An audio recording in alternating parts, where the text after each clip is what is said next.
and welcome to my channel, Melody Joy Quilts. I'm your host, Melody Joy, and today I'm going to be showing you a quick and easy tutorial for how to make a quilt-as-you-go table runner. Now, the first thing I am doing is using some of this 505 adhesive spray to attach a piece of backing fabric to a long strip of batting. This is some batting that I had left over from a different quilt, and it's approximately 20 inches wide. I'm going to trim it down to 18 inches later, but right now my batting is about 20 inches wide and about 3 feet long. This is a great project to use up scraps. If you have a long strip of batting left over that's at least 18 inches wide, even maybe 14 inches wide, then you just need a piece of fabric about the same width and length to use for your backing. In this case, because I'm making a Halloween themed table runner, my backing fabric is white with little black spider webs. Here I'm just trying to find the center of my table runner, and I'm attaching right now this quilt block. I did a tutorial on a King's Crown quilt block, and I just thought this would be a fun center of my table runner. So since we used the spray glue to attach our backing fabric to our batting, it's all holding together right now. You could put a few pins, but I'm about to sew this block down with these strips. And so I'm not pinning right now, but I am starting to pick out my strips. For this project, you need a bunch of 2.5-inch wide strips. Again, this is a great scrap project. If you have leftover jelly roll strips, if you have leftover remnants, this is a great project. I'm going to trim this down to size. I'm laying it on the edge here, right sides together. I'm checking to see that when I flip it open, it's going to cover where I want it to cover, and I'm lining up the edges. Okay, I've taken it over to my machine, and I'm going to sew with a 1/4-inch seam line down the edge. And this is going to attach the quilt block and the first strip to my quilt sandwich. This is the quilt-as-you-go method, is that you don't piece your whole top and then quilt your layers together. You're quilting it as you go. So I'm going through all the layers right now. Okay, the next thing I'm going to do is go ahead and trim this down, and I'm going to grab my iron. I'm going to iron to press my seam, and then I'm going to iron this strip open.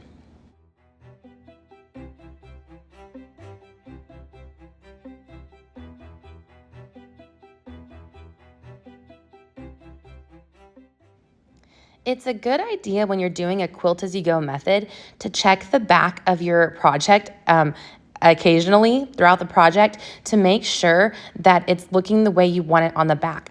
I spray basted everything, so my sandwich is staying together nicely, but if you end up with a lot of puckers on the back of your project, or if you have some thread nests, you want to nip that in the bud and fix that early on. So make sure that you're checking the back of your project as well as the front.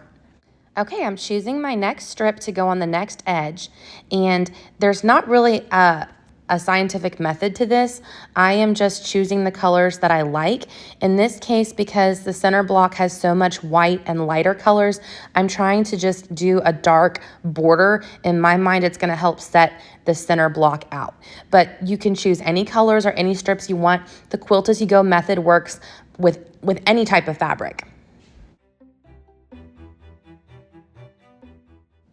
Again, you're going to sew down the edge, so you're catching the edge of the strip you just laid down and the edge of your block. You're going through all the layers. Your 2 layers, the strip and your quilt block, your batting and your backing.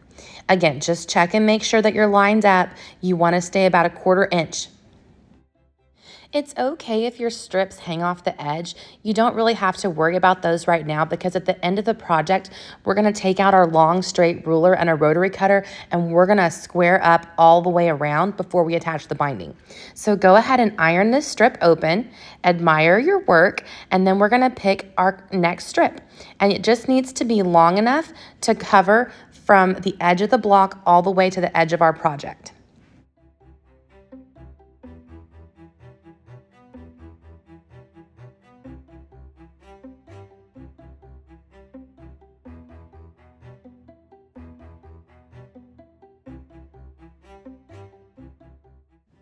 This project comes together really quickly. You mainly just need to make sure that you're laying your strips on as straight as possible, and that where they crisscross, they're gonna make a little basket weave pattern, and that you're lining up those edges. It makes a really pretty little V shape down the edge of your table runner. Now, my only regret in making this project was I did not put my walking foot onto my sewing machine. And honestly, my presser foot was doing okay keeping up with this project, but I do think that it might have gone even a little smoother and faster had I put my walking foot on. So that's just a consideration.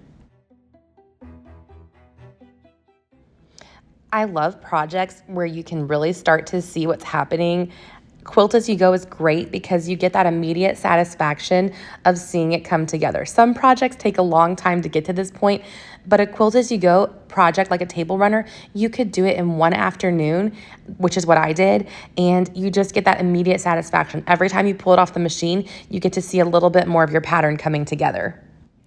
This is the last strip to get my block secured. Once I have this fourth strip on, then my center block will be completely down. Now I could have stitched that on first, but again, with the Quilt as you go method, you're sewing it down anyway, so I didn't do extra work, I just used my strips. So after this fourth strip is on, I'm gonna start focusing on just one side of the project.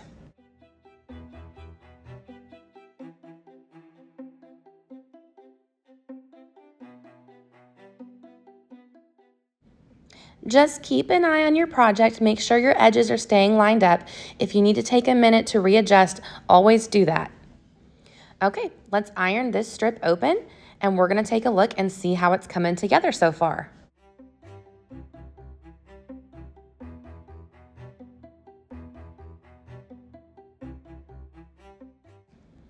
I'm choosing my next strip. In this case, I'm gonna go with orange. This strip was pretty wrinkly, so I gave it a quick press. I'm just gonna use my scissors to eyeball to make sure it's about the right size. I'm gonna make sure it's lined up along the edges, and then I'm gonna sew down the side. The Quilt as you go method is one of the best methods for quick and easy project.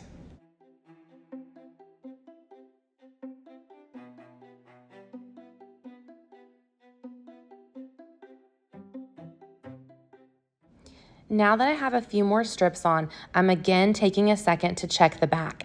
This is just to make sure that, again, I'm not having a lot of wrinkles or puckers on the back, but the back is looking good. I actually chose neon green thread for this project, and you can barely see it on the back. The back is white and black spider webs, but the neon green barely shows. And I plan on using that neon green later for the binding. And so it's in my center block. I'm using it for some of the strips. I'm using it for my thread color, and I'm gonna use it for the binding. I guess I just love bright colors. The key with Quilt as you go is always make sure that the next piece you're putting on, that you're placing it right side down. If you accidentally sew the next strip on right side up, when you go to open it up, you're gonna see the back side of that fabric.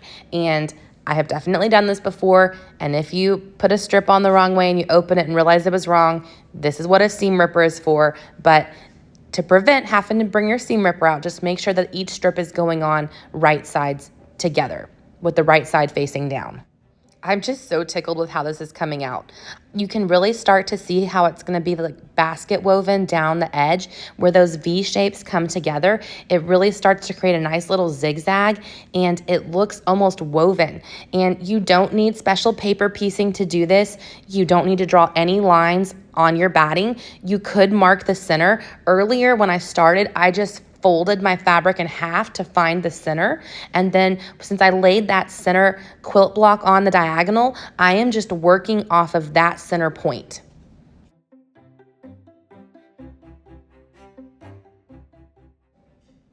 I am just loving this. I really think that when you're doing a project, you need to pick colors that make you happy. You need to pick prints that make you happy, because quilting should be a fun experience. It should be something that brings joy. Do you remember the Marie Kondo method of cleaning your house, that only you should keep things that spark joy, and that's how you should declutter? I feel the same way about quilting projects. You need to pick fabrics that spark a joyful response in you. If you're working with things that you feel like you should be working with, but they're not fun and they don't feel like a joyful project, that's probably not the project for you. You need to pick fabrics and colors and themes that create a happy response, because it should bring you joy. The way that this very simple method starts to create that basket weave, it's just so satisfying. Now, I'm sure you could take the time to lay out all your strips ahead of time and try to plan this. That's not what I did. I just kind of auditioned strips and laid them on to see if I was liking how it was looking. I didn't want to put too much black on one side or too much white on one side, and I didn't want to have two strips of the same color next to each other. So when I'm picking my next strip, I'm looking for a good color contrast from light to dark. So make sure that you're alternating both in color value and contrast. The main places to check is the corner of that V, that you're lined up very square on the corner of that V, and then also that your edges are just touching each other. And then if you maintain that 1/4 inch seam, it should come out really nicely and evenly. Also, all of my strips today are the same width. I'm using all 2.5 inch strips. This is helping to keep it really nice and precise. I think you probably could do this with strips of different sizes, but I don't know if your zigzag, if your basket weave would come out quite as nice if you were using like a 1.5 and then a 3 inch. And I'm using all 2.5 inch strips just to keep it very uniform.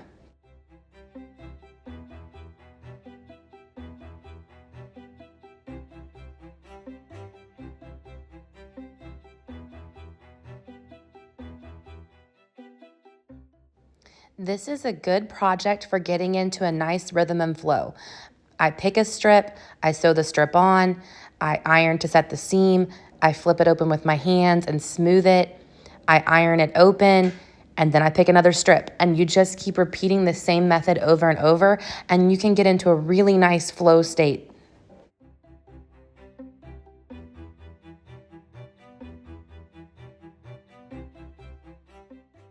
One thing I noticed was that the weight of the table runner was starting to kind of drag against my needle. This is where I probably should have switched to my walking foot, but again, I just kept going with my presser foot. I think the walking foot would have helped pull the layers through a little bit easier.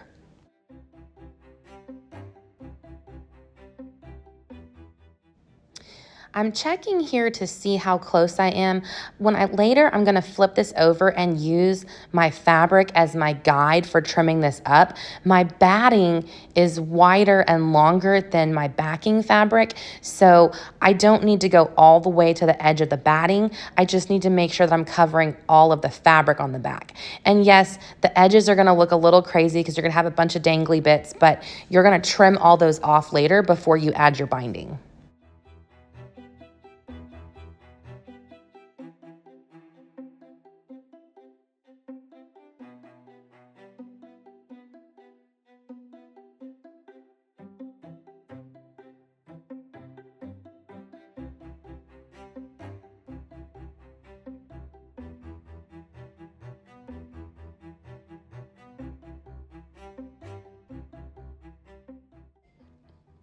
I'm noticing that the ends of my fabric on the edge are flapping in the wind. I have a little fan on the table that's blowing. It's August in South Texas, and it is hot. And this room gets a lot of natural sunlight, which is great for sewing projects, and it makes it really nice and you can see really well in this room. But it also gets so hot in the afternoons. When you get down to the corners, you're gonna notice that you're gonna be using smaller and smaller strips. And in fact, the strip that you use on the very corner may only be about 2 or 3 inches long. Also, when you get down to the corners, you're no longer gonna be even touching the strips on the other side. You're only gonna be touching the last strip on that edge and that corner. And so you don't have to match it up in 2 places, just in 1 place, just with the edge of that other strip. Okay, I think this side is done because when I go later and square this up, I'm checking the back of the fabric again. I've reached the edge of the fabric. So even though there's still some batting sticking out, it's okay because I've covered at this point all of my fabric backing. I just have to repeat this process on this other corner. And so probably about 3 really small short strips. This is the part where if you had a longer strip earlier and you trimmed, 4, 8, or 6 inches off, you can use those small pieces fit really well in the corners. So again, this is a great project for using up scraps.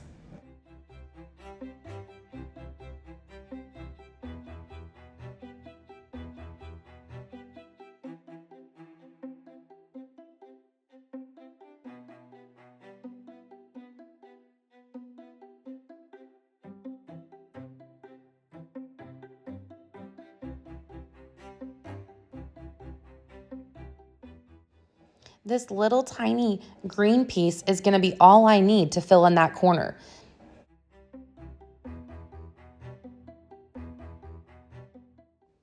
I'm now going to grab my long straight ruler and a rotary cutter, and I'm just going to lay it along the side here and go ahead and give it a trim.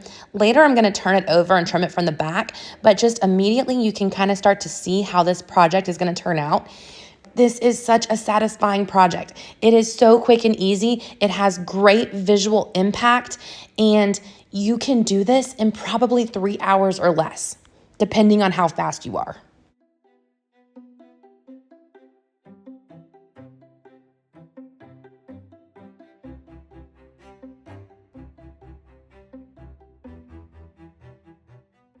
It's looking so good and for minimal effort.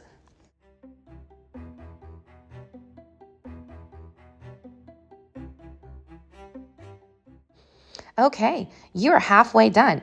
You just need to repeat that same process on the other side of your table runner. I love vibrant colors. Okay, we just need to trim this up. Now, I didn't show you the process for adding the strips to the other side because it is the exact same thing we did on the first side. And so you just repeat the process. But now I have flipped the project over and I am working from the back. I am squaring up my project. I'm using a long ruler and a rotary cutter. I am cutting off all those layers, all that extra batting and the uneven strips along the edge. We're gonna cut all of that off. My fabric for the back is 18 inches wide. So that is what I am trimming this to. I think it ended up finishing at actually 17.5 inches, just because when I was squaring it up, I think I lost half an inch in there somewhere. Once you've reached this step and you're trimming off all those uneven edges, all you have left to do is add binding. And then this table runner is ready to be displayed and enjoyed. It is at this point that you can really take a second and just admire what you've made so far. I'm now going to fold this up and just set it aside because I need to cut out my binding strips. Now, I am not an expert in binding. I have watched multiple videos about how to make binding, and sometimes I want to just avoid projects that have binding because it can be a little tricky, but it is the final step before we can have this project finished. So what I'm going to do is cut my preferred binding fabric. I'm going to cut it into 2.5-inch strips. Now I'm using, again, like I said, this lime neon green. My thread in my machine right now is actually the exact same color of green. So the method that I'm going to use for binding today is where you sew it to the back of your project, you flip it to the front, and then you sew it down, machine sew it down to the front. There are multiple different methods for binding. I know a lot of quilters will say the only correct way to do it is to sew it to the front, flip it to the back, and hand stitch it down. But I am a busy working mom and I don't have time for hand stitching. So I'm gonna machine stitch this binding. And if that's not your cup of tea, there's other binding methods, but this is the method I'm using today. So to join your strips together, you have to lay them right sides together. I'm going to trim off these selvage edges, and then I'm going to lay my strips right sides together, and you make like a little V shape on the right angle. And then starting from that far corner, you're gonna sew down to the opposite corner. Now, this is not a tutorial on binding, so I'm just kind of trying to explain what I did. There are several great methods. There are several great tutorials on binding. So if binding is something you struggle with, I would highly recommend that you go watch a tutorial that's specifically on binding, because every time I open my strip up, I'm always amazed if I get it right. So this is something that is still extremely tricky for me. And so please don't look to me as the expert on this, because I'm still learning. And I have to tell myself all the time, don't sew the crotch, because someone said that when you put the binding strips together this way, it looks like a pair of pants, and that you sew from hip to hip and not from neck to crotch. And every time I put these strips together, I'm telling myself to sew from hip to hip and don't touch the crotch. And so I don't remember who said that about the binding strips looking like legs, but that's what I'm repeating to myself in my mind with every time I put these strips together.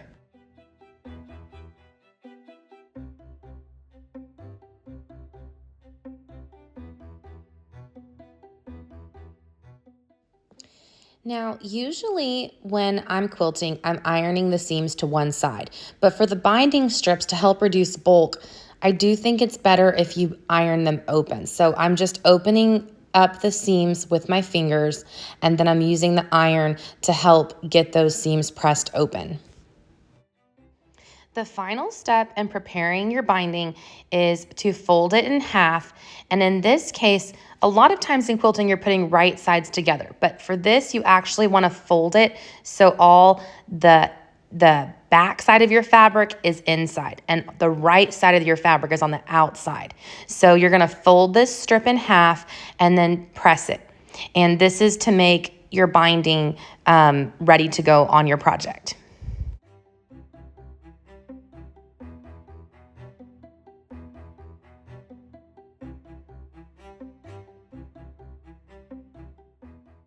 Okay, you should now have a nice pile of binding all prepared and ready.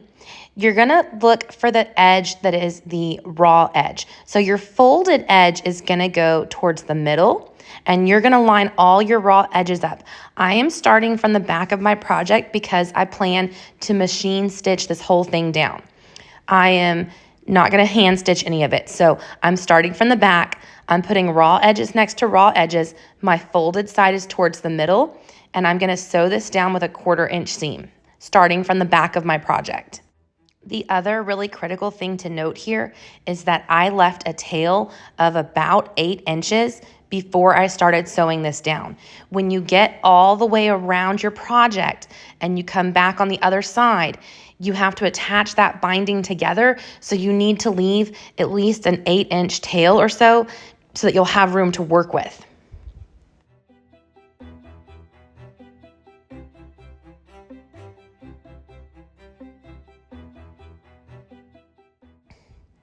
Again, this tutorial is not meant to teach binding, but I am just showing you the process.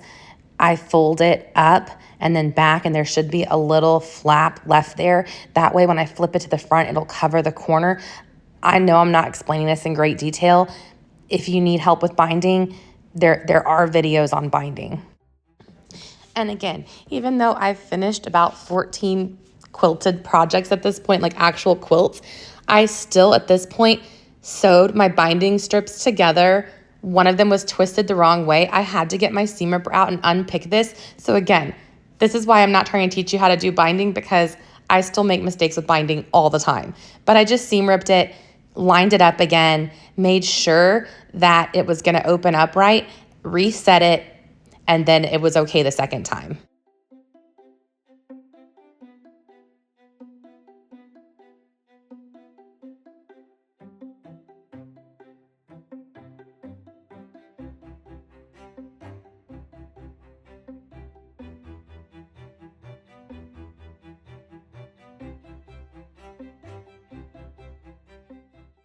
Okay, attempt number 2. Let's just see if I got it right this time. I think it doesn't look like it's twisted. Oh, thank God. All right, we're making progress again. I just trimmed off the excess, and I do think it's important to note, Don't trim your excess fabric off until you're sure you have it correct, because if you trim your excess fabric off and then you realize you did not have your seam the right direction, you won't have anything left to work with. And believe me, I learned that lesson the hard way. This time I didn't trim it until I double checked it.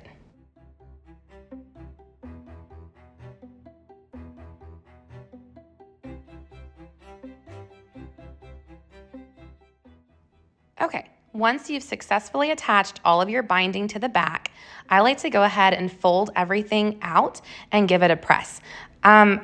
This step is probably optional. I just feel like it lends to a neater project at the end if I stop and press right now. And so I'm just ironing the binding towards the outside. When I'm done ironing the binding, I flip the project to the front and I take those cute little binder clips and I just fold it in place and I go ahead and clip everything down. This just helps me when I go to sew the binding down flat that I've already checked for loose threads and clipped everything in place.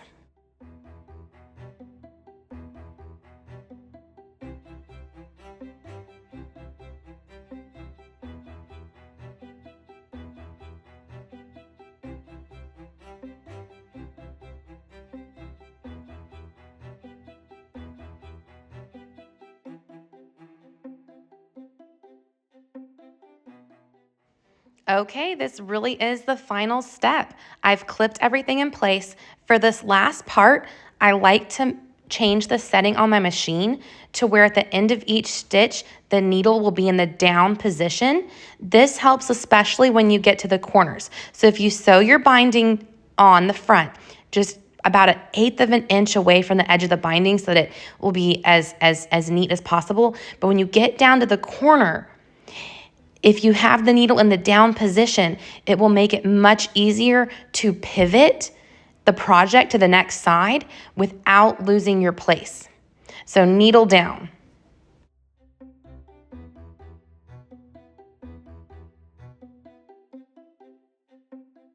So right here is where I pivot, and because the needle is down, it's holding everything where it needs to be until I can start that next side. If your needle is up, the threads will go everywhere and it's really easy to pivot with the needle down.